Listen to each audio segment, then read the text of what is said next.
Bem-vindos então à segunda parte do Madeira Viva. Abrimos com o Pedro Coutinho Rezende, é autor deste livro Magia na Pandemia, mas aqui assinam-o como Pedro Orca. Já lá vamos explicar o porquê do Pedro Orca, mas é um bocadinho mais tarde. Antes, vamos falar um pouco do porquê deste livro.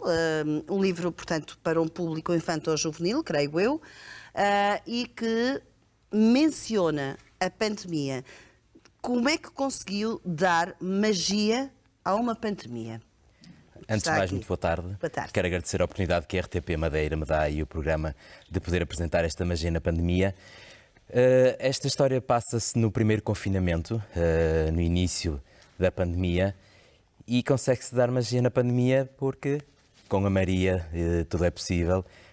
Aos olhos de uma criança, as magias acontecem. Quem é a Maria? A Maria é uma aluna, uma criança, uma aluna do quarto ano, que vive com os pais e que, por causa do primeiro confinamento, uma vez que os pais têm profissões que eram chamadas, as profissões estavam na linha da frente, a mãe é enfermeira e o pai comandante dos bombeiros, viu-se obrigada a ir para a casa dos avós para poder estar acompanhada e também fazer o tal ensino à distância que havia.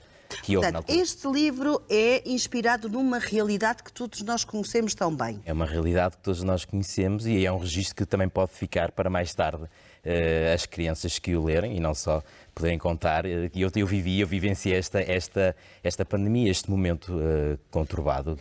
Esta Maria vive então, creio eu, a magia da pandemia com os avós, é isso?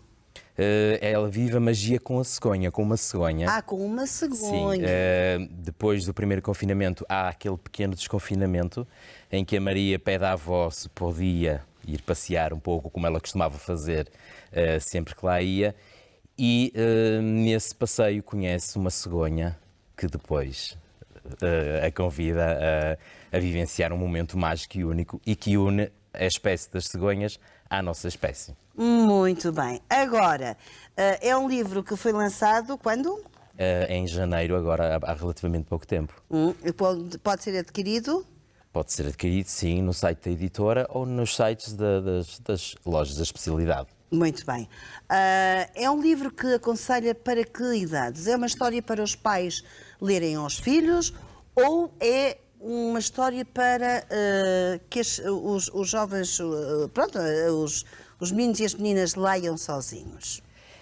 Ele foi catalogado como sendo uma história infantil e, de facto, sendo professor de primeiro ciclo, eu escrevi para essa faixa etária. No entanto, o feedback que eu vou tendo dos pais que adquirem o livro e que o leem antes de os darem aos filhos, transmitem-me que a história pode ser para qualquer idade. E eles revêem-se muito na história, na magia, conseguem voltar a ser criança novamente.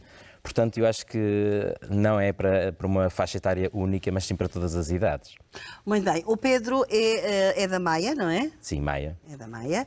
E é professor do primeiro ciclo, como acabou de mencionar, mas também já lecionou nos Açores, inclusivamente aqui na Madeira. Sim, sim. Lecionei nos Açores e aqui na Madeira, no Funchal, na Casa do Povo de São Martinho. Na altura dava um ensino recorrente, pessoas mais idosas. Foi uma outra experiência fantástica e muito gratificante também. Muito bem. Portanto, é uma experiência de conhecer, de ensinar um pouco por todo o Portugal. Isso por si só ajuda-o na sua profissão? É uma mais-valia na sua profissão? Muito, muito. O facto de não só de trabalhar com crianças e de conhecer a realidade de vários pontos do país dá-me uma bagagem muito grande e que também permitiu que eu conseguisse enquadrar em algumas partes do livro essa experiência que eu vivenciei nesses locais também. Onde é que está a lecionar nesta altura? Neste momento em Valença do Minho. E onde é que gostaria de terminar a sua carreira? Como professor? Sim. Acho que nunca pensei nisso, mas talvez na minha terra, porque nós, como nós professores, andamos sempre já sou professor há 20 anos, mas ainda contratado, ou seja, andámos sempre de Ai, terra em meu terra. A Deus. velha questão. A velha questão, pois. Mas se calhar na minha terra, junto também dos meus familiares, mas sobretudo onde me sinta feliz. Isso mesmo. Agora quero lhe perguntar porquê assinar como Pedro Orca.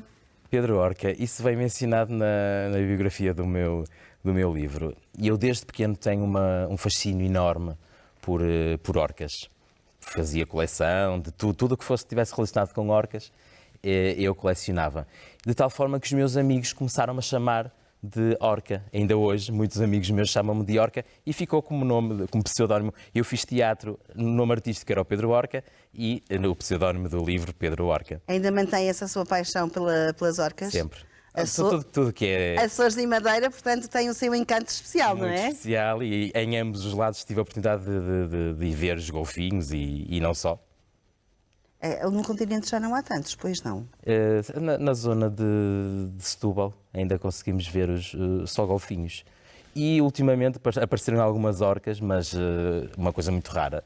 Sim, mas aqui é infalível, não é? Aqui, pelo menos na Madeira. Consegue-se de vez em quando elas estão na migração, consegue-se visualizar, sim. Muito bem. Olha, tive muito gosto em conhecê-lo. Eu gostava antes de terminar, eu tenho apresentado o livro aqui na Madeira. Ontem estive na escola básica do Caniço. Sim. Hoje estive na escola das Figueirinhas. Sim. E em ambas fui maravilhosamente bem recebido. Vou com o coração cheio e queria mandar um beijinho para todos. Muito obrigada por ter vindo então ao programa apresentar-nos esta magia na pandemia. É um livro que pode adquirir, pelo que percebemos, é para miúdos, mas também para graúdos. Muito gosto, Pedro. Obrigado, Muito obrigada.